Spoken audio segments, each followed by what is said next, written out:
Hey folks, Charles here. Earlier this year, I posted a picture of my grandfather online, and one of my cousins posted a comment saying, "That's Grandpa? I've never seen him before." And it occurred to me, oh yeah, she was only 3 when he passed away. And what a tragedy that really is, because he was such a great guy.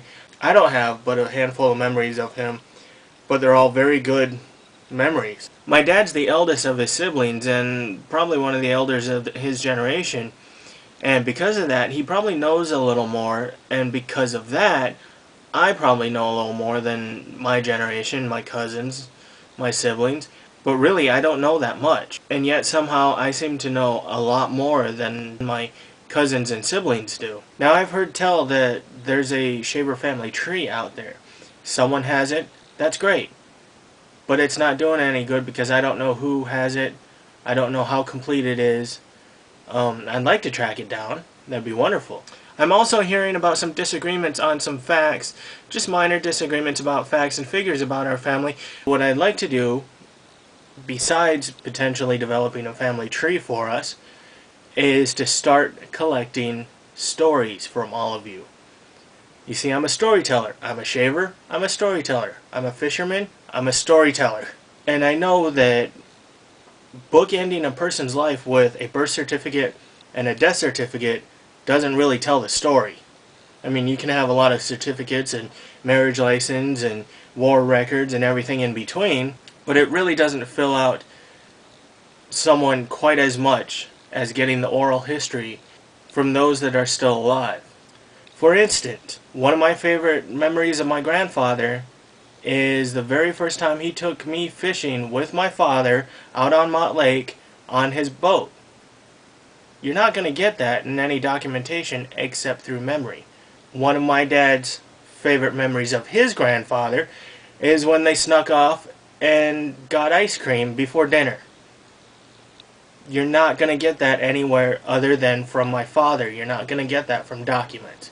And now that you know those stories, look how rich these people feel to you. That's what I'm looking for.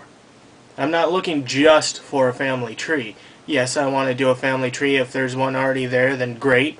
I want to document the lives of those who are yet alive and who can remember those who have already passed before you pass away and all that memory and wisdom is lost.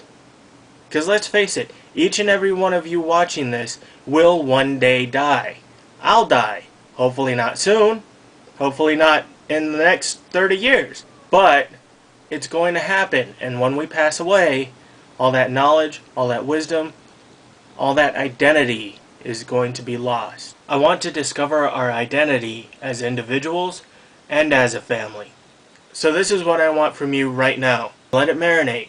Think of stories that you want to share. Think of things that you think are relevant, that are important. Talk about yourselves. Talk about your grandparents. Talk about your uncles, aunts, anyone. Talk about family artifacts. Grab a camera. Cameras are everywhere. This camera that I'm using here cost $120 3 years ago. Even my new cell phone that I just got has a video camera on it.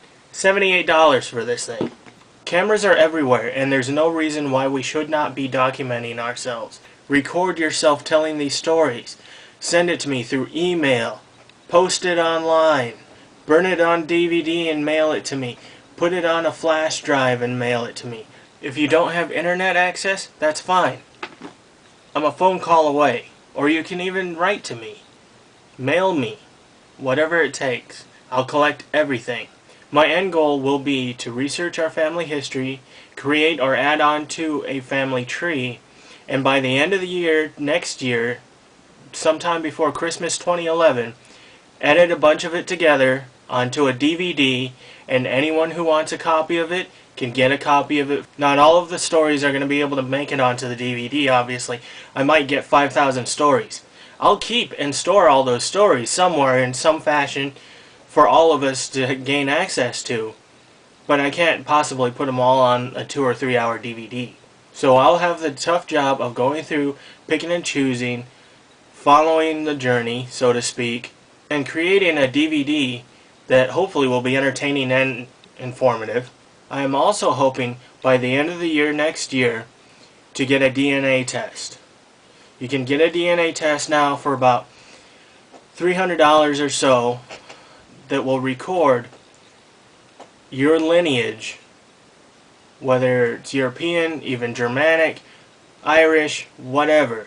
And it'll give me a very specific breakdown of all the bloodlines that are in me. I want to make all of this information available to all of you, because we have a new generation coming up under me. I'm 33. I have siblings and I have cousins who already have children who don't know a thing. And that's tragic to me.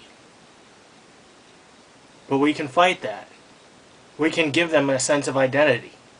Decide whether or not you really want to participate. You don't have to. I'm not going to look down on you if you don't want to, if you don't have the time, or you just simply don't feel like it. That's up to you. I'm just asking for help to flesh out and give life and give stories and identity to the people that otherwise are just facts and figures. I hope to hear from you soon. Back in the day, as we learned, a man was not considered to be Has he not gone beyond the hills? Has he not crossed the 7 seas? Yes, 7 seas at least. Now all them jokers kept around, just like a scarecrows in hometown. Yes, scarecrows in hometown. From screen to screen, them traveling. But I'm a wanderlust king. I stay on